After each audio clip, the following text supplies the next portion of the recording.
Okay, thank you. Right, good evening. Good evening. Let's see if this works. That's possibly not the start I was hoping for. What would Jesus do? About 20 years ago, I was in the habit of wearing a little fabric bracelet that said WWJD on it. Anyone else anyone still doing that? It raises the question, of course, would Jesus wear a little fabric bracelet? I'd have to say, what would I do, I suppose? And the reason people do this, of course, is because that question is quite a helpful sort of ethical reminder in life of how you're going to live, and how it gives you a standard for your behaviour of challenging situations, of thinking, well, what in these situations would Jesus do? And that's actually is a very helpful way of thinking. But at the same time, it's perhaps more challenging sometimes than people realise to actually apply that in practice. Because to answer that question, you have to answer a previous question. What did Jesus do? Because the real danger we face in trying to build our life around an idea of what would Jesus do is it's very easy for us to, you might say, invent our own Jesus. To come up with an idea of Jesus in our head which is very comfortable and which fits our particular interests. And this can happen at a popular level. It happens even at a scholarly level. So in the late 19th century, in German biblical studies, in particular, there were people who were very interested in writing lives of Jesus. And it was said of these people that their looking back into history in the end was a bit like them looking down a deep well and seeing the reflection of their own faces. And the danger is we can do that as well. So we have to continually come back to the scriptures and be challenged by the Jesus we see in the Gospels, who sometimes is quite a disturbing, uncomfortable character. And if you don't think that might be the case, maybe you need to go back and have another read. Because there are some really, I've reread the Gospels again quite recently, and there are things in there that kind of make you catch your breath sometimes. And we need to maintain it. And also, I think we need to just try and keep that sense that we are linked in with the historical Jesus, a historical figure who lived at a particular time and place. And the context, therefore, becomes very important. There's a few things we could think about that might help to sort of unpack the identity of Jesus, who Jesus is, who Jesus was, who Jesus is for us now. A few things that might affect how we interpret Jesus. Things like just the broader historical context. Geography. This may matter quite a bit, and hopefully I'll unpack why that is. Who are the different people around Jesus? So if you want to know what would Jesus do, you need to look back at what did Jesus do, and you might need to have some sense of understanding of the kind of people he was interacting with and what their preoccupations were in life, the sorts of things that bothered them. Why did they ask him the kind of questions they asked? What was going on in government and politics at the time? Because that might affect how we read certain of the things that Jesus did and said. Even economics, I'm not really going to go down that line tonight at all. But what were the other kind of theologies going on? What were tensions and conflicts? What sorts of hopes and expectations did people have at the time of Jesus? Because they may not be the same things that we think that they might have had. They could be a bit different. And so there's a need it's very helpful to start unpacking some of this stuff. Now, just to anticipate a possible question here, some people might get a little bit concerned about this and think, well, come on, David, the Bible is enough, isn't it? I've got my Bible. Why do I need all this other stuff? Isn't the Bible enough on its own? And I'd say two things there. Firstly, you wouldn't have a Bible unless there'd been a whole load of other people digging deep onto some of this stuff. Because to actually translate the Bible in the first place, you've got to be dealing with the historical questions about language. And so this idea that you can simply say, oh, just the Bible is enough, it doesn't work. But actually, the other reason is that the Bible itself points to the importance of this kind of stuff. Let's just take one example from Luke's Gospel. This is the beginning, actually, of the story of John the Baptist. And I just have a look at this passage here, and hopefully you can see quite how much Luke is determined to root the beginning of John the Baptist's ministry in a very specific historical time and place. In the 15th year of the reign of Tiberius Caesar, when Pontius Pilate was governor of Judea, Herod, tetrarch of Galilee, his brother Philip, tetrarch of Iturea and Trachonitis, and Lysanias, tetrarch of Abilene, during the high priesthood of Annas and Caiaphas. Got that all clear now? Now we can get on. The word of God came to John, son of Zechariah, in the wilderness. Now, some of these characters come up later in the gospel specifically. Others, Lysanias and Philip play, well, Lysanias doesn't really appear again. Philip plays an exceedingly minor role, just mentioned in passing. But there's a real concern here to link it in with a particular time and place. And some of these characters turn out to be really quite important in the story, particularly, I guess, Caiaphas, Pilate, and Herod. So the question then is, who were these people? Where did they come from? How did they relate to each other? Who was actually in charge? And to make sense of that, we need to dig back a little bit deeper into history and try and understand some of the bigger geopolitical context. Now, I've possibly bitten off more than I can chew this evening, but I'm going to try and do a whistle-stop tour of about 500 years of history, accelerating, or no, slowing down for the last 100 years, and then maybe by the end we will have something useful to say. Don't worry if you don't remember all the details. I don't either. Some of what I say will probably be wrong, but I'll do my best. Big geopolitical context though. Now this is a map. Even though I've got the bigger screen, you probably still can't read the words. But that doesn't really matter for the point I want to make here, which is to look at the bigger geopolitical context within which Israel, Judah, exists. So you've got down here we've got Jerusalem. This is the relevant patch of land for the vast majority of what's going on in the bit that we are interested in, the Gospels particularly, but also looking back into the Old Testament. Now, this bit of land here sits down between this, which is Egypt, and up here, which over a period of a couple of millennia saw a cycle of different superpowers. Egypt has multiple phases going right back into the Old Kingdom, 3rd millennium BC, the time of the pyramids and so on. But consistently over this is beeping out, sorry, that's quite annoying.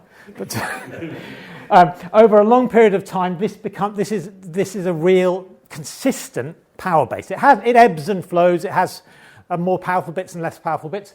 Up here, we've got, at different phases, we've got Babylon round about here, Assyria a bit further north, Persia, centered more around Iran, Hatti up here. You heard of Hatti and the Hittites. And the main point I want to make here is that this patch of land here is stuck in between this one and this one. So when these superpowers want to fight that superpower, they march through here.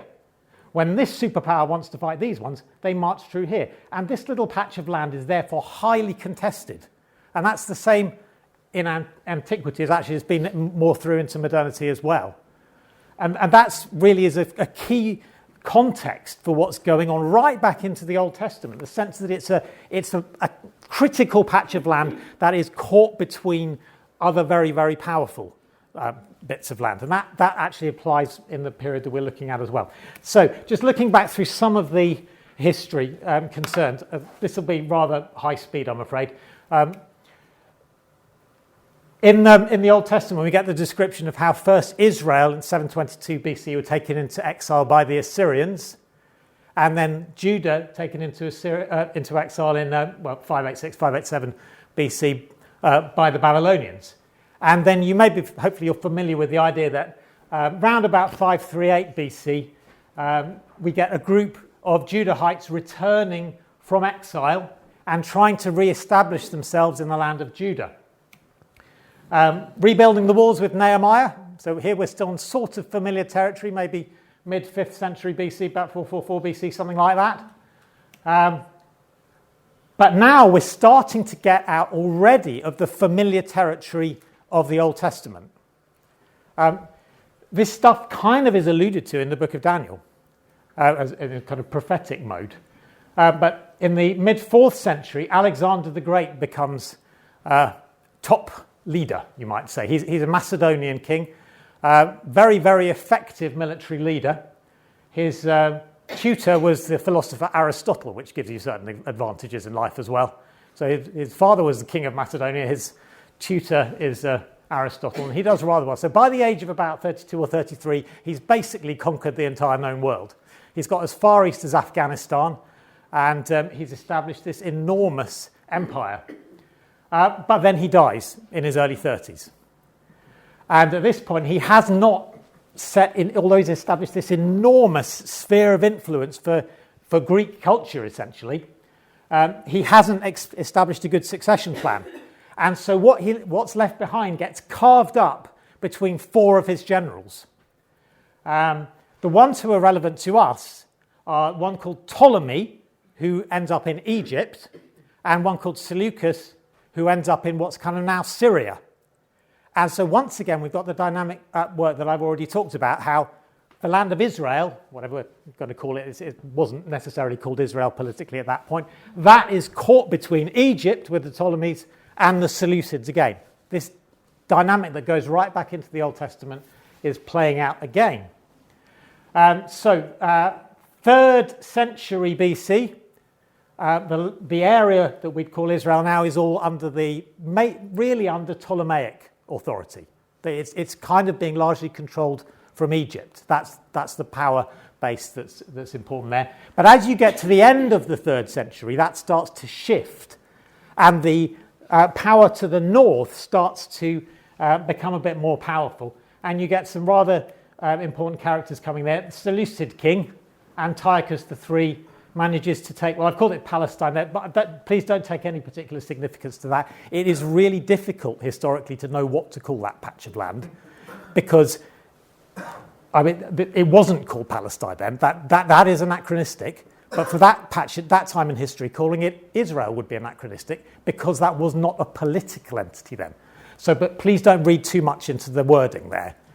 I might even slip between them, but I'm not making any political points. Can I make that clear? Okay.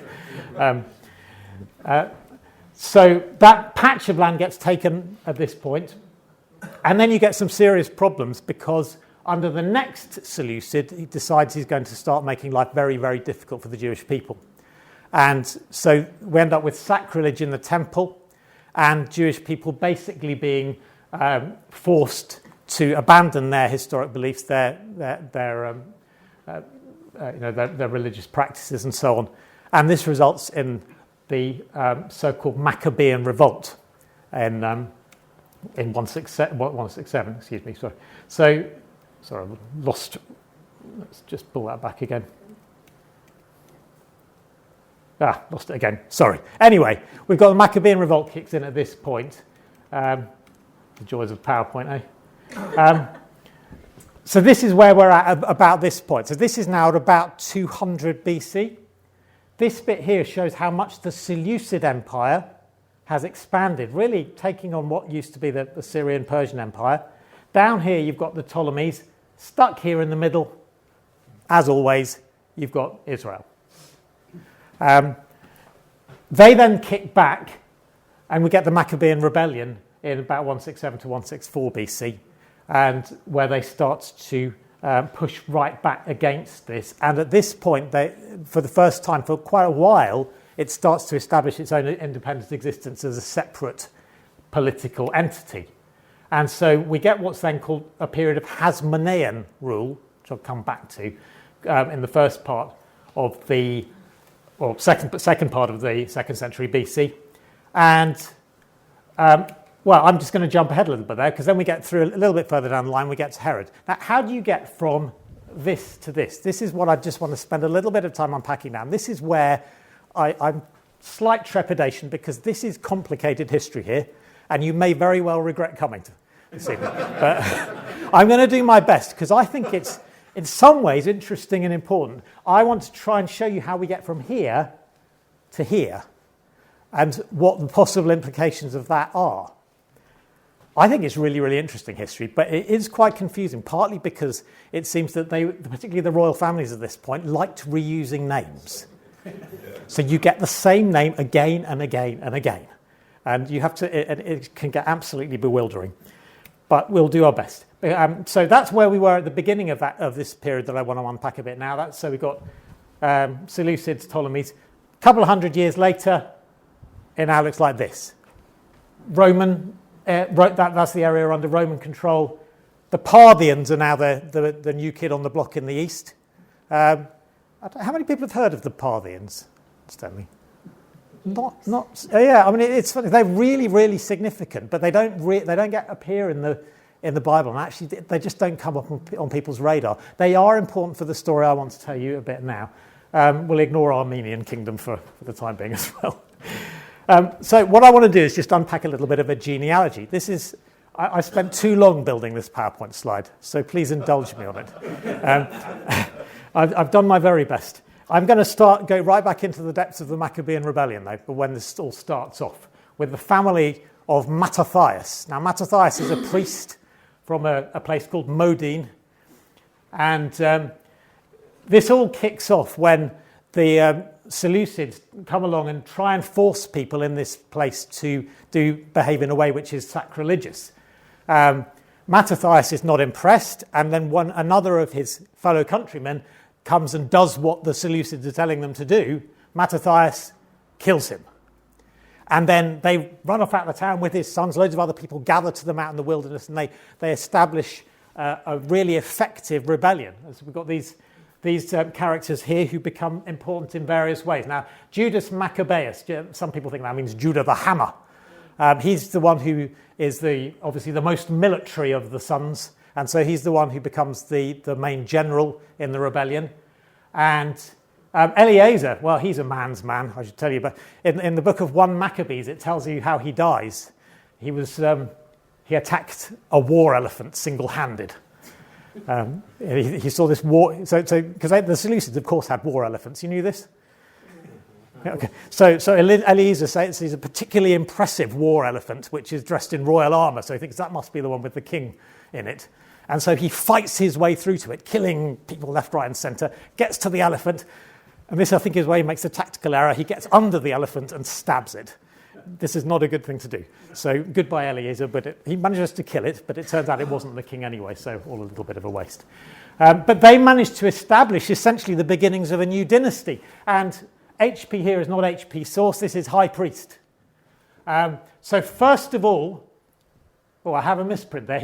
Simon was not high priest until 142 to 235. That would be very clever. That should be 135. Jonathan initially becomes high priest, followed by his brother Simon. Now, this is a little bit controversial because they were not from one of the main high priestly families. So there is already a little bit of a question about whether these high priests are legitimate high priests. There's some people in the nation may be a bit less happy with this.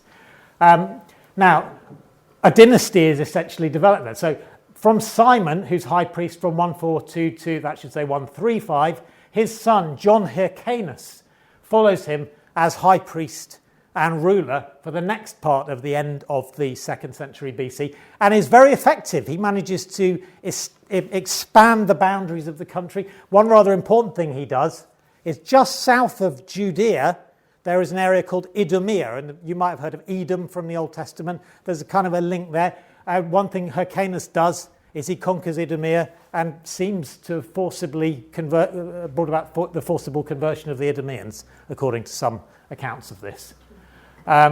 His sons, because I had to move on to this laptop, I'm afraid the writing may overlap a little bit there.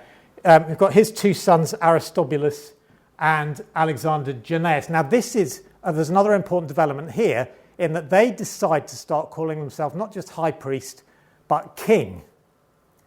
Possibly Aristobulus is the first one to call himself king, possibly Alexander Jannaeus. Not entirely clear which one. But that is quite a significant move as well. Because if you know your Old Testament, you might know what tribe kings of Judah are supposed to come from. They are supposed to be descendants of David, who is from the tribe of... This is a priestly family from the tribe of Levi. So something a bit odd is going on here, because now you've got kings who are also high priests. And so you can see that their legitimacy might be considered questionable on a whole load of different levels. It becomes really quite confusing, because at the same time, they are very, very effective in some ways. And so if you, at this point, are a faithful Judahite, you might be thinking, well, this is looking quite good. Things are going relatively well in some ways, but is this what it should be? Is something... And actually, even in some of the texts from the time, you can pick out some of you can see this confusion coming out. Now, Alexander Jannaeus, rather an effective ruler, he then dies and is succeeded as queen by Salome or Shalamzion Alexandra, who rules for about 10 years. She can't be high priest because I'm afraid she's a woman, so that's not allowed. So high priest at this point will be her son. Now, I've just flagged up this character called Antipas over there. Now, Antipas is not part of this family, but he becomes important later on. He is an Idumean. He's an Idumean governor. So that patch further south, he's going to come, this family is going to come in and collide with this family. So next Hyrcanus, I told you the names get repeated. Hyrcanus too, he becomes high priest when his mother is queen. When she dies, he very briefly becomes king. But his brother doesn't like this. Now, most of the information we have about this historically comes from the Jewish historian Josephus, who was writing in the late 1st century AD. And he presents Hyrcanus II as a bit of a wimp, quite honestly. He's rather ineffectual, rather just lacks energy, won't do anything much. Aristobulus II, following Aristobulus I, on the other hand, is a much more energetic character who decides he would rather be king. And so a rather fateful thing happens at this point, because the Romans at this point are starting to throw their weight around in this part of the world. And so Aristobulus goes to the main Roman general who's on the scene at this point, who's called Pompey the Great, some of you may have heard of, or Gnaeus Pompeius, if you want to make it sound Latin, and says, will you help me defeat Hyrcanus and get rid of him?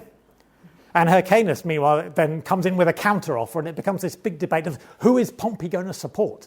And in the end, Pompey comes in on Hyrcanus' side, but comes in and besieges Jerusalem, where Aristobulus is. So we're back at this thing that you've seen again and again through history of people, factions within the Israelite, Judahite people, trying to solve their own internal debates by calling on the superpowers. And it never, ever goes well, because those superpowers always come and take more than they were being offered. And so Pompey comes in and besieges Jerusalem, defeats Aristobulus, and notoriously he goes and walks into the temple and he walks into the Holy of Holies because he's interested to see what's there. This does not go down very well, of course. Moving on, Antipater. Here's my Idumean bit as well. Antipater is another Idumean. He becomes important here because he comes in alongside Pompey the Great and Hyrcanus to help defeat Aristobulus. So he's becoming quite influential in all of this. Aristobulus then has two more sons, Alexander and Antigonus. Alexander dies pretty soon. Antipater, well, now we're getting into familiar territory. You can maybe see why I'm bringing this other family in now, because the next son in the next generation there we have our old favourite, Bad King Herod. Very intriguing character. Now, because I've already pointed out here that Antipater is helping out Hyrcanus, and therefore Antipater's sons also become very influential in what's going on in the kingdom at this point. In fact, because Hyrcanus is, as we've already said, a bit pathetic, Antipater's sons, Herod and Phasael, basically start to call the shots. So between Antipater and his sons, they are the power behind the throne. Now, Hyrcanus had been re-established by the Romans as a ruler. They didn't let him be king, but they let him be high priest and a ruler of a lower standing. But behind him, he's really just a bit of a puppet, to be honest, with Antipater, Herod and his sons calling the shots. Now, Herod gets married to someone called Doris. Why is that funny? I don't know. It is funny, isn't it? But I don't know why. The problem with Doris, notably, is a commoner. That's important later. And What then goes wrong is that Antigonus, so we're coming down this next branch of this Hasmonean branch. By the way, it's Hasmonean because further back here there was a character called Asamoneus, who they're all named after. Antigonus decides that Hyrcanus is doing a very pathetic job and wants to get rid of him. So Antigonus, he plays the same old card again. He thinks, right, I need a superpower to come and help me. I don't mean like a superpower like in a Superman or whatever. I mean, he needs a big, a big nation to come and help him sort things out. So Hyrcanus has been put in place by the Romans. Let's be clear about that. Hyrcanus and Antipater and Herod only have any influence because the Romans have said so. So where does Antigonus go? He goes to the Parthians. The Parthians come piling in as well, and they kick Hyrcanus out of Jerusalem. In fact, and this is the particularly nasty little twist here, is Antigonus gets at Hyrcanus and apparently bites his ears to mutilate him. The reason being that once Hyrcanus has been mutilated, he can no longer be high priest. He is no longer eligible because he is damaged. And so off the back of this, Antigonus has hopefully cleared the way for himself, because this branch of the Hasmonean dynasty is no longer, it's no longer got much of a future. It can't be high priestly. But going to the Parthians proves to be a bad mistake. Herod manages to escape. He gets to Rome. And it's not entirely clear what he thought he was going to get out of this trip to Rome. This is in 40 BC.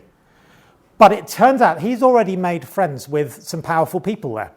Most notably someone called Mark Antony. Have you heard of Antony and Cleopatra? Okay, Cleopatra and Antony both come into this, on the fringes of this story, quite a lot, especially Antony.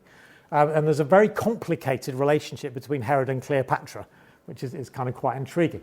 But what you find, so Herod goes to Rome, and basically Mark Antony and Octavian, who will go on to be the Emperor Augustus, say to him, fine, we appoint you king.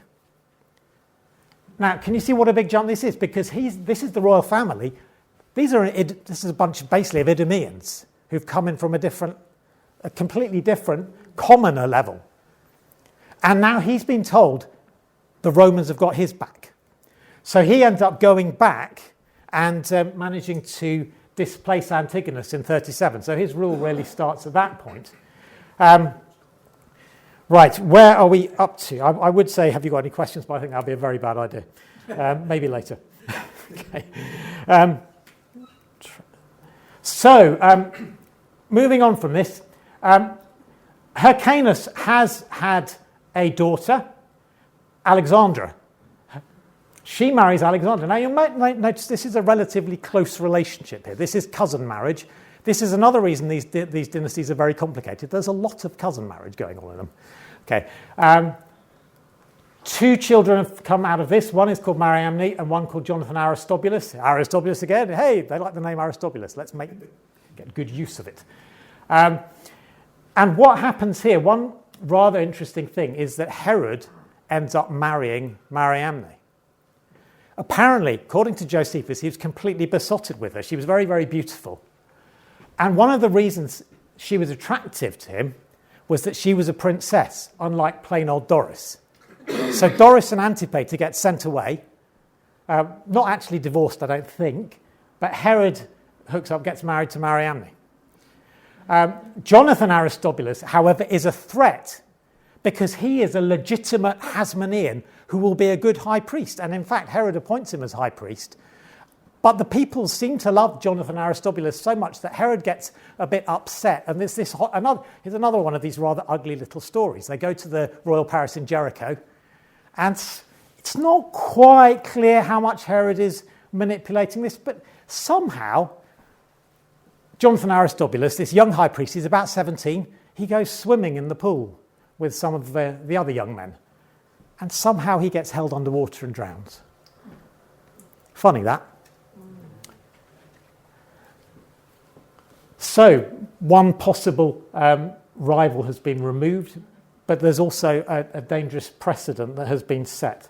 Herod and Mariamne have two sons, Alexander and Aristobulus. Way. So again, I've done them bicoloured to show that they've got kind of dual heritage. They are Hasmoneans. But this itself can become a little bit of a problem later on, because it turns out in the end that Herod will become insanely jealous of them because they're Hasmoneans and he's not. But this is, I'm going to have to try and accelerate a little bit more, but this just it's fascinating but ugly in some ways. Now, Herod by this point had got the taste for polygamy, which wasn't actually that common in this culture at this point. So he acquires several more wives. He's obviously liked the name Mariamne as well. Malthus, Cleopatra, I put another plus there because there's at least another 4 coming out here, some of whom had kids and some who didn't. And they come with more children. Now, possibly, if you know your New Testament, you might be starting to recognize 1 or 2 other names coming in here. But at this point, initially, the real heirs to Herod's throne are probably these 2. These are the ones who have a good Hasmonean lineage. They've got a plausibility about them. Now, I've already mentioned that Herod probably had Jonathan Aristobulus killed. He also had Jonathan Aristobulus' grandfather killed. So this was the one who'd been high priest, who had essentially Herod had worked with for quite a number of years, but eventually Hyrcanus became at least perceived as a threat to Herod. And so Herod had him killed. It's because of the lineage again. I mean, I suppose you might say this is only going back 150, 200 years, but then you think royal lineages don't have to be that ancient to become really prestigious. You can just look at our own royal family where, the Windsors don't go back many centuries. So that they can have real kudos. Now, Mariamne becomes rather upset that both her brother and her grandfather have been killed by Herod. And she becomes increasingly suspicious of him. Also, it turns out Herod's female relatives are very suspicious of her. She's a bit of a snob. She doesn't like all these commoners. In the end, whole load of machinations, Herod has her killed. And immediately regrets it. But basically, he'd been told she was having affairs and this, that, and the other. It probably wasn't true. But by this point, he's descending into deep paranoia. For good measure, he had her mother killed as well. So this is all over a period of 10, 15, 20 years, really. I wonder if you can guess what happens to Alexander and Aristobulus. They are lined up to be the next rulers. They get sent off to Rome to be educated. But in the end, all sorts of suspicions start flying around. And in the end, they're killed too. Which is why you don't hear about them in the New Testament as the heirs of Herod. 5 days before Herod dies, this is about 4 BC, he realizes that all the bad things he'd heard about Alexander and Aristobulus, many of them had been fabrications of this person, Antipater, who had actually rather come back into Herod's favour, but then lost his way. So 5 days, it seems, before Herod himself died, Antipater's killed as well. So I think this gives you a little bit of a flavour of Herod, the complexities of the paranoia at the heart of all of this. The struggles for legitimacy. And actually, going down beyond this, there's still a sense that, some people, are the Hasmoneans still an important players here? So actually, sometime after this, someone appeared claiming to be Alexander, saying, "Oh, Herod really didn't really kill me. He went to Rome and said, actually, I'm Alexander. I should be king." And he was rumbled, unfortunately. Well, fortunately, I don't know if that's fortunate or not. The only other 2 characters I'll just throw up here, Agrippa I and Agrippa II. Now, these 2 do actually occur in Acts. Herod Agrippa I, Herod Agrippa II. And it's interesting to see the line they came from. They were actually from that sort of half Hasmonean line. But that's a little bit beyond where I'm wanting to go with this tonight. I'm just aware of time. So I just want to try and cover 1 or 2 other things. Now, one of the things I think is worth stressing here is how much all of this is dependent on the Romans, the way it unfolds. So just going back through that history very quickly, in 63, I've mentioned how Antipater and Hyrcanus got power aided by the Roman general Pompey. Pompey, at this point, was good friends with Julius Caesar, who you've probably heard of. But then Pompey and Julius Caesar fell out, and Julius Caesar won. So this is a problem for Antipater because they backed the losing side. But Antipater and his family are quite canny operators. They managed to get in Caesar's good books, swap sides, and Caesar then backs Antipater. This is Julius Caesar. As you may be aware, 44 BC, the Ides of March, Caesar gets killed. Brutus and Cassius, does this ring any bells? You've seen Shakespeare as well. So Caesar, who was now supporting Antipater, has now been killed. Herod cannily manages to change sides to be on the same side as Cassius. Clever move, eh? Until, of course, Cassius gets defeated by Antony and Octavian. So he manages to swap sides onto Antony's side. But then Antony and Octavian fall out. Herod supports Antony. Bad move. Because then Octavian defeats Antony. And once again, Herod manages to swap sides. Now, this gives you the sense that, although hopefully I've given you the idea that Herod is a psychopath, who really became, his family was just, it makes Henry VIII look like Postman Pat, quite honestly. But at the same time, he's a political genius. His ability to navigate the complexities of the Roman world in one of the most complicated periods of Roman history and come out on the right side nearly the whole time is quite extraordinary. But Octavian, apparently, he had said of Herod at one point, it was better to be Herod's pig than his son. Because if you're Herod's pig, you're probably safe, because Herod is Jewish. It's at least come from this sort of Jewish Idumean heritage. And therefore, if you're Herod's pig, Herod won't kill you, because he's not going to eat you. So you're much worse off being Herod's son. So where does this leave us? Sorry, that was this is the kingdom of Herod the Great. A little bit tricky to see here. The green here shows the kingdom of Herod, which is actually quite extensive, really. The red bits here is what we're calling Syrian territory, but it really has expanded quite well. So next question we have, really getting relevant to the New Testament, is what happens when Herod dies?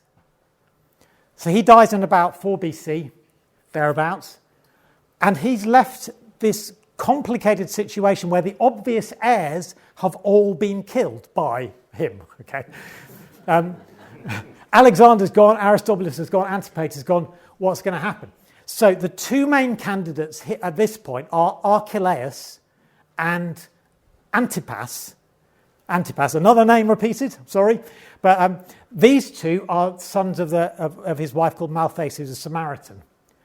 And they both think they've got a claim to kingship.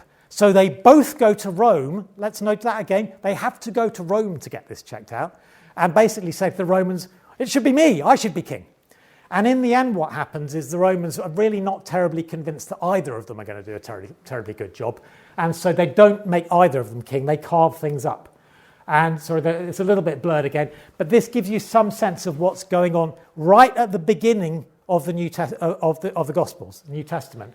This whole area here, missing a few little bits down near Ascalon and so on, is under Herod Archelaus. But he's not the king. He's been given a lesser title called Ethnarch. And basically, Octavian Caesar, Augustus, said to him, if you do a good enough job, I might make you king, but you've got to do a good job.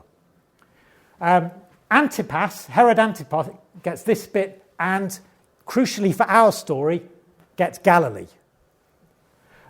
He's a tetrarch, again, not a king. And then Philip gets this patch over here. So it's all been carved up. So how does Archelaus do? Pretty badly. To cut a long story short, he upsets an awful lot of people, and the Romans in the end say, enough's enough, we're going to exile you, and they send him to France. So he gets somewhere further in Europe. I know it's Vienna he ends up, actually. So he gets booted out. And what happens at that point, again, I'm sorry the writing's a bit small, but what we've got here, the pink is Herod Antipas's territory. Over here we've got Philip's territory. This bit here, which was under Archelaus, is now under direct Roman rule, under what are called the prefects, of which Pontius Pilate will be one. So this is where we've got to through a long and convoluted route. And this is kind of where we're landing with the New Testament. Most of this land, Samaria right down to Judea, is under the power of directly under the Roman rule. There's no direct Jewish rule at all. But these bits here are under the rule of Antipas. I'll take a pause. Does anyone have any pressing questions at this point? Or I'm just going to leave a stunned silence. Yes? Was the Cleopatra that Herod married the Cleopatra? The Byzantine Cleopatra or another Cleopatra? Sorry, he didn't marry her, but he was in a... sorry, no, yeah, I did say there was a Cleopatra. No, that was Cleopatra of Jerusalem. Okay, a different one. A different one. Okay, not Cleopatra of Egypt, who by that point had already been killed, as all the films show, by killing herself with a snake and down her underwear or whatever it was. Something like this. You've explained this really well, by the way, because it's really complicated, but you... I've probably said about 10 wrong things, well, maybe more, but bear with me. The Herod who ordered the children to be killed at the time of Jesus. Yes. So Herod That's Herod the Great. The bad Herod. But they're all pretty bad. But didn't you say he died in 4 BC? Well, this is because there's been a long-standing issue with dating the birth of Jesus. So it's generally reckoned that the birth of Jesus was somewhere between 4 and 6 years before the birth of Christ, unfortunately. But, so it goes back to calculations by a monk in the Middle Ages, I think, who things slipped a little bit. So that'd be why. So was it the Herod, the first Herod? It was Herod. That was that Herod, yeah. It was the first Herod that sent the killed all the children? Yes, yeah. I mean, that doesn't get flagged up in Josephus, but it entirely fits his character. And it may not have involved that many children, because the number of children under 2 in Bethlehem at that point may have been actually quite small. So it's not like a hundreds and hundreds, a massive thing. Or was it too bad?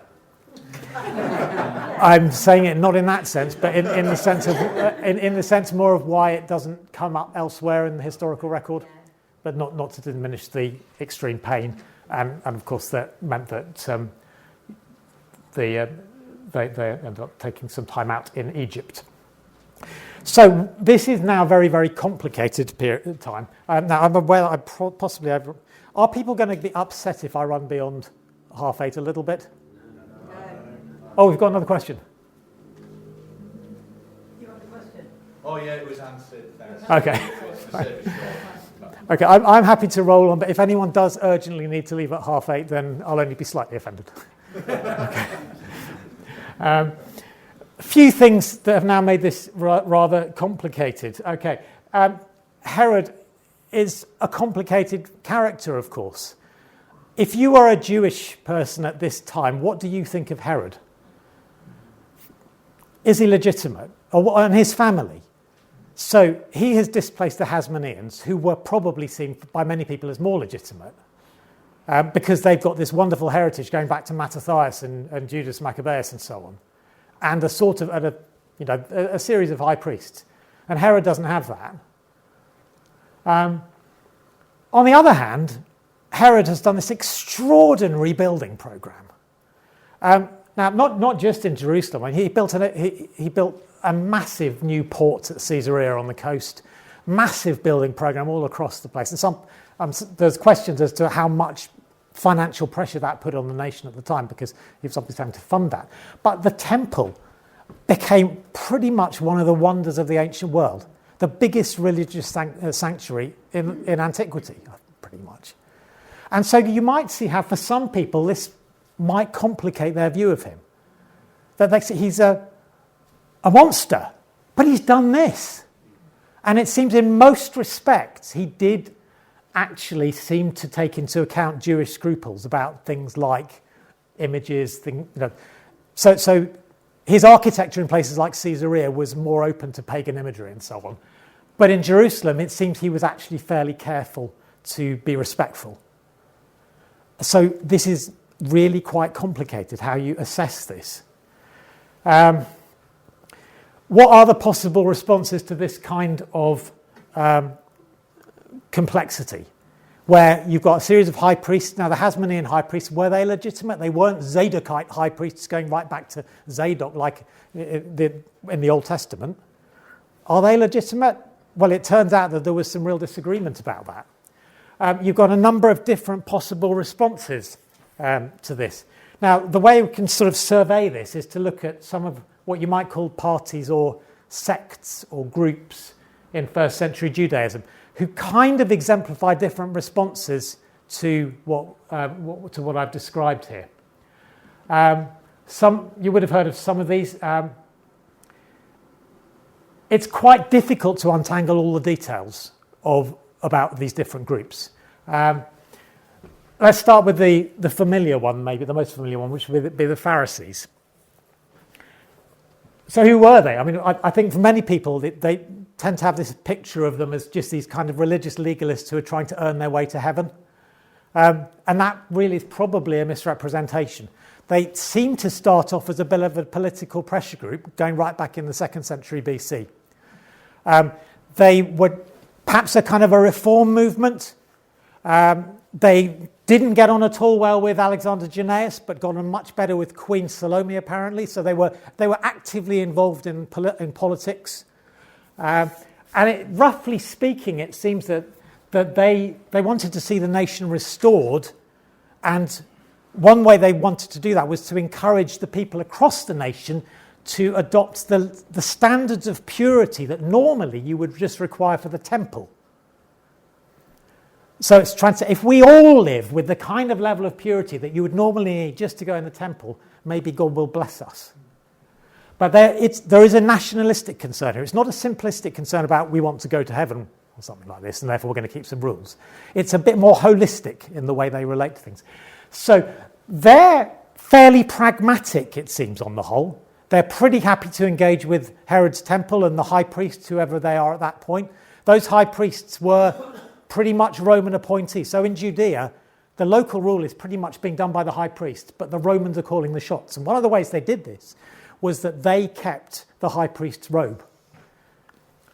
The special robe the high priest needed in order to do the stuff on the Day of Atonement and so on, they kept in the fortress, Anna Antonia, and they'd only let the high priests have it a week before they needed it. And that gives you real power, because you can say to someone who wants it, oh, we don't like you anymore, we're not going to have you as high priest, so we're not going to give you the robe. We're going to give it to this person instead. So Pharisees are pretty pragmatic. It seems they're managing to navigate things relatively well. I mean, we tend to think of them as the hardliners. There's some evidence that actually they were not the hardliners. So that in some other ancient text, possibly they're described as the seekers after smooth things, because they're not strict enough. But they seem to be pretty popular amongst the people, according to Josephus at least. So our idea of them as just these narrow legalists who go around bossing, it probably doesn't help us just to read the Gospels with that in mind. When Jesus challenges them, he's challenging people who are probably quite popular and highly respected. They are seen as the good guys. But they have a fairly pragmatic view. But they do want things to change. Notice that. They are not happy with the status quo. They do want things to change, but their way of dealing with that is calling the nation back to a higher standard of purity, of faithfulness, and say, if we do this, maybe what's promised in Deuteronomy will happen and God will bless us. Sadducees are quite hard to pin down, but it seems to be possibly a wealthier group. Possibly a bit more open to the Romans still. It seemed possibly some of the high priestly families at this point were Sadducean. But maybe that gives you an idea of an alternative way to respond to this. You can just throw yourself into it and say, hey, we've got a wonderful temple. Things are good. Let's just take our gains. So that's two possibilities. One is, yeah, it's good enough. We've got a massive temple. Let's run with it. Pharisees, it's not really what we want, but let's pray, let's seek, let's be faithful, let's keep the Torah as best we can, and maybe God will bless us and change things. Now, Essenes don't actually appear in the New Testament, but they are significant figures in the writing. So Josephus, when he talks about groups at this point, he he says basically there's three: Pharisees, Sadducees, Essenes on an even level. A little bit more difficult to pin down in some ways, but they seem to be a bit more, or a bit less willing to engage with the status quo, and therefore some of them are much more careful about withdrawing from society. So there's a third way you might respond, is you look at everything that's going on in the temple and say it's illegitimate. And that may be what you see with the Essenes. I mean, there'd be a lot more to be said about that. But possibly there's a site on the high above the Dead Sea called Qumran that may be associated with them. And it may have been that was a place where people were withdrawing from because they were opposed to things that were going on in the Jerusalem temple. So you can see there's a whole array of possible responses here. There's possibly also something Josephus calls the fourth philosophy, which is a bit like Pharisees but with added violence. They don't like the way things were, and they think, okay, maybe it's time to start getting a bit violent. It's difficult to pin that down, that exactly when that starts. Now, if you look later in the first century, you've got the Jewish revolt in about 66 to 70, and the violent element becomes much, much more significant then. So what we have there is a whole different array of possible responses, to the extent that some scholars have said that at this point we shouldn't talk about Judaism in the first century, but Judaisms. Now, I think that's going too far, because they did all have certain things in common. You know, they've got the Torah. Even if they think the current temple is illegitimate, they still think temple matters and sacrifice matters and so on. But it is complicated. There are other groupings mentioned in the New Testament. Now, the priests. Priests could overlap with some of these. Some Sadducees were priests. Some Pharisees were priests. The relationship to the Essene, complicated. Levites, Herodians, who actually are surprisingly hard to pin down as exactly who they were. Scribes, teachers of the law, and so on. But there's a whole load of different possible ways of responding in the midst of all of this. So our question, in a sense, then, is what does that mean? Where does Jesus in the Gospels fit in the midst of all of that kind of stuff? Any thoughts? Where Jesus might or might not be most aligned there? So we've got pro-temple movements, anti-temple movements. We've got movements which are quite nationalistic, quite violent. It probably sits somewhere between the Pharisees and the Essenes, I would think. Yeah, I think that's probably true. And some people have suggested that the reason in the Gospels you get so much conflict between Jesus and the Pharisees is actually, in many respects, their agenda is quite close in terms of what they want. But what's different is the way they think that you should get there. I mean, it's funny. If you look through the history of scholarship on this, you can find every version of Jesus has been proposed by someone. So some people have even suggested that Jesus was actually violent, and that the gospel writers hid this because it was embarrassing, which is, yeah. Some people have an interesting reading on this. And then other people who said he was just a kind of a sort of a hermit who went around saying nice proverbs, which doesn't really. So you get literally all the different extremes. So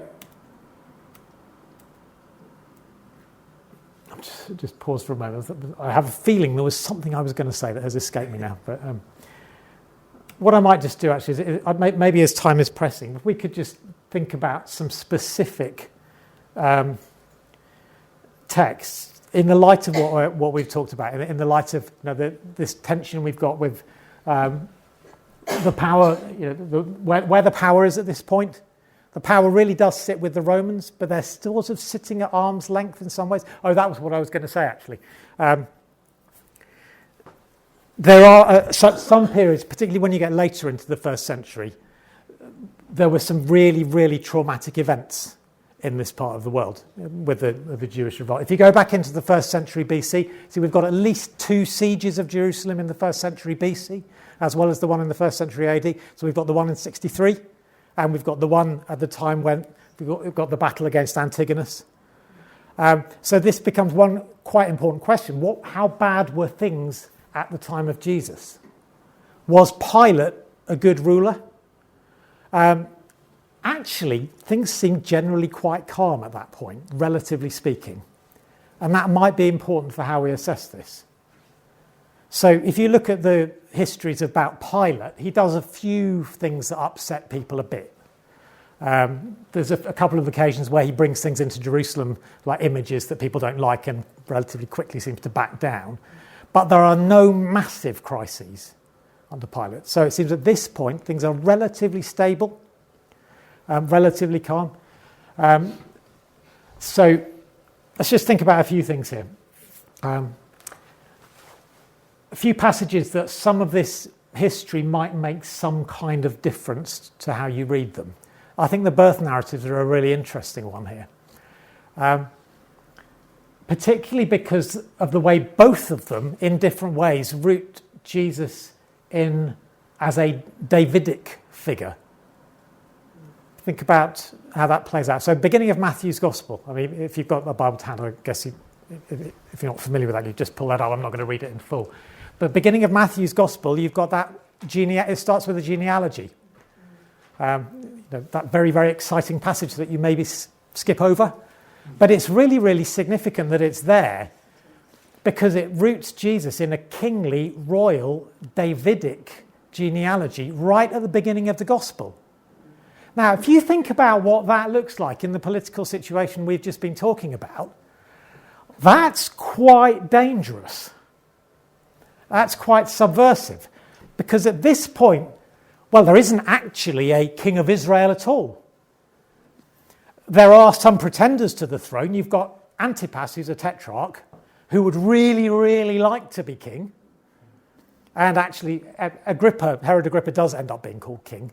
So a bit later down, we do have a king. But now we've got someone coming in who's saying, no, I'm legitimate, Davidic king here. And that has a level of legitimacy about it, potentially, which is much, much more substantial than either the Herodian or the Hasmonean line. So I hope you can see that that's quite a risky thing to do. Now, what do the Romans do when they hear this? To be honest, they probably laugh at you because they think, well, yeah, we're just going to tell you what to do anyway, aren't we? So maybe this is more of a controversial issue within Jewish society itself, at least to start with, because the Romans are not too concerned maybe about exactly how this is going to play out. I mean, Luke's beginning of Luke's Gospel, Luke 1 and 2 as well, there's a whole load of stuff in there about bringing the powerful down and raising up the weak. Again, this stuff is politically quite dangerous. This is a radical manifesto at this point, to come into a situation like this, which is on a knife edge in some ways. I said it's relatively stable. It still is pretty dicey in some ways, to come in and start saying, a king is born in Bethlehem. And you can see why Herod doesn't like this. But if you go back to Herod the Great and what he does there, that's entirely explicable when someone comes and says, we've heard that the king of the Jews has been born in Bethlehem. He may not think this has any credibility at all, but it's not a message you want to start getting any kind of traction at all. So maybe that's the first thing to get hold of here, is just how dangerous some of this stuff is. And actually, right at the beginning of the gospel, what is the gospel? Well, the gospel in the Gospels, it doesn't necessarily have anything directly to do with the cross, does it, at the beginning? Obviously, it does in the grand scheme of things. But when Jesus goes out preaching the evangelion, the gospel, what is the message he preaches? The kingdom of God is at hand. It's a message about kingdoms, about rules. Now, we can very easily domesticate this and say this is all about us being, good Christians at work or something, and then we're bringing the kingdom in. But let's think about what it means here when Jesus starts wandering around saying, hey, there's a new king coming. And you can see why possibly Antipas is going to be puzzled, worried, anxious, particularly when people start getting on board here. Partly because he knows that if he doesn't manage to keep a lid on things, the Romans will get rid of him. And that actually happened significantly later for him. He actually managed to hold the fort for about 40 years. And eventually he was sent to France, which was obviously what the Romans did instead of sending to Coventry. So they sent him off to Lyon. And so that's where Antipas ends his years, because things got a bit dicey. Same for the high priest. If they don't hold the fort and someone comes in and starts messing things around, the Romans will say, that's it, folks, we're going to have a different high priest. We'll give someone else the robe. And so you can maybe start to see why they get so anxious in the final parts of the gospel with some of the things that happen there. Some other curious things, tax collectors and Pharisees. I mean, some of this stuff is really quite puzzling, isn't it? This is one really interesting thing to me, is how well Jesus seems to get on with tax collectors. Well, he does challenge them to repent, doesn't he? But have you noticed how they seem to like his company? And actually, that's quite a challenge to us, because we're often very willing to say, oh, Jesus is there for the marginalised. But you know who the tax collectors are? They're the oppressors of the poor. And so when the Pharisees come to Jesus and say, why are you hanging around with tax collectors? It's a bit like saying, Jesus, why are you hanging around with the oppressors of the poor? You might think, Pharisees, you've got a fair point. But it shows the really radical nature of the message here, that Jesus has come with a message of forgiveness that really goes for sinners, the people who are really bad, the people who the fraudsters, the merchant bankers or something, whoever is your go-to villain. Jesus comes for the poor, but actually, for some reason, the tax collectors see Jesus and think, I want a bit of that. Which is somehow amazing to me. I'll skip through some of this because, again, time is pressing a bit. Triumphal entry. Well, I mean, that one is, in the light of what we've been saying about here, how blatant is that? Yeah. That you get on a donkey in light of the prophecies of Zechariah, and you have crowds welcoming you into Jerusalem at the time where things are really quite tense anyway. So most of the time Pilate lived in Caesarea. He didn't want to hang out in Jerusalem. He preferred the holiday resort by the coast. But this was a point where Pilate would be there because this was where trouble tended to kick off. And so this is a massively provocative action, some ways to ride in like this. And so Jesus comes as the king. And you can see why people were in so many ways bewildered by this. The one last thing just to flag up on that, though, is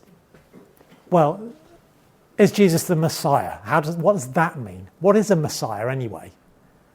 Now, this is one of these things that's quite difficult, I think, for us to unthink our way out of Christian use of language here, because we kind of know, don't we, that the Messiah is the second person of the Trinity, that the Messiah is divine.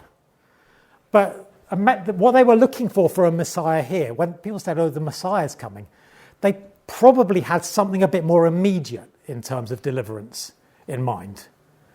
That someone who was going to come in like Judas Maccabeus, but much better, who's really going to sort things out.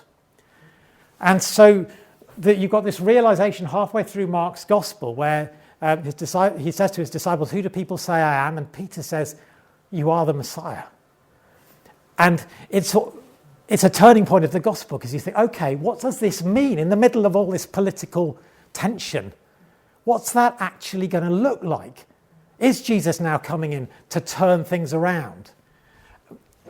And this is where you get this extraordinary thing where it says Jesus then started to tell them that he would be crucified and died. So it's like the first half of Mark's gospel is saying, who is Jesus? And halfway through you get, he's the king, he's the Messiah.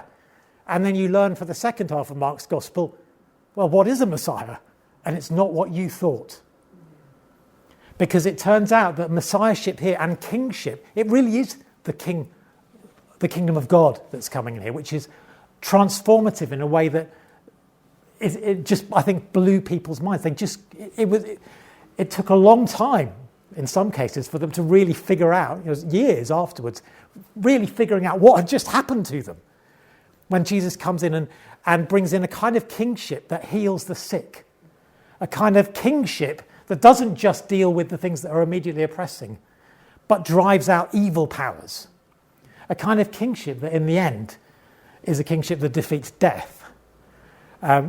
And that, of course, is the glory of this gospel, that it comes into a very complicated and dark time of history, brings a solution, and one that explodes in a way throughout the rest of history, which completely transcends anything that anyone then accepts, and has caught up people centuries afterwards, culminating even in people like us. So, I mean, what a story to be caught up in. Right, any more questions? If anyone needs to leave, I won't be offended, but if anyone does have questions, I'm very happy to hang around, but do leave if you need to. Yeah, back on the Herod thing, would he have considered himself Jewish, whatever that means at the time? He was I think so. So if you, but he may not have been considered fully legitimate. So you've got this complicated history there, where under 2nd century BC, I think if I've got my facts right, there'd been an expansion of territory under John Hyrcanus I, in which he had effectively annexed Idumea, and it seems there was some kind of forcible conversion to Judaism at that point within Idumea. So Idumeans essentially, from that point onwards, are Jewish, but they still might have been seen as a little bit. I mean, he certainly hasn't got a long, wonderful Israelite history going back to David or anything like that. So I mean, the biblical history of Edom traces it genealogically back to Esau, which you can see there's a complication there. You've got the Jacob-Esau thing going on there. And so how much that would have affected the way people look at it, I don't know. But it would be another question mark on him for some people. But I think if you look at the way he behaves in relation to keeping Jerusalem, I mean, that's partly a matter of political expediency. Is actually, if he's got to keep the people on side to some extent, and he's a bit paranoid. And one way you do that is that you don't upset them too much. But most of his sons had a Roman education. So at least Alexander, Aristobulus, probably Antipater, and some of the others as well, they were basically sent to Rome for their education. And it's easy to underestimate quite how heavy the Roman influence is on all of this, I think. Although, then again, when I last read the Gospels, I was quite struck by how little there is directly about the Romans there. They're clearly in the background. There's a bit more in Luke. But it's, I think we really need to understand that they were calling the shots to a very large extent, and they were shaping the culture. And so the Herodian family were very much more open to what others might have called pagan influences than others. But then again, you see, if they could put imagery, whatever, in their palaces in Caesarea or Herodium or whatever, and most of the people are never going to go in there, never going to see it. But the public architecture, like the temple, it's very, it's a wonderful gift. And I think this is partly why Herod then starts getting a bit upset with people who he sees as ungrateful when he's done all this wonderful stuff for them. Anything else?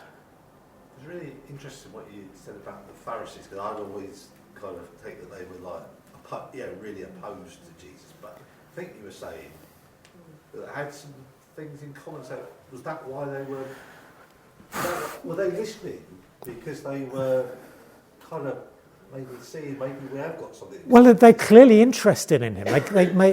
So that's why you think there's so many references to the Pharisees. Yeah, but I mean, some of the arguments are very, very sharp, and particularly, I mean, if you read Matthew 23 on Jesus and the Pharisees, it's like that's one of the passages you read and think, wow, Jesus is really going at them.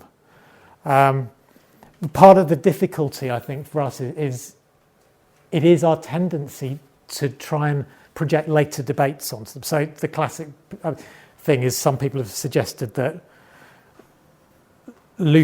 Martin Luther may, or maybe not Luther himself, but certainly people in the sort of Reformation period may have read the Pharisees through the lens of what they saw as the abuses of medieval Catholicism, which is a very legalistic in a particular way, and they therefore project that back onto the Pharisees in a way that may not have been historically fair.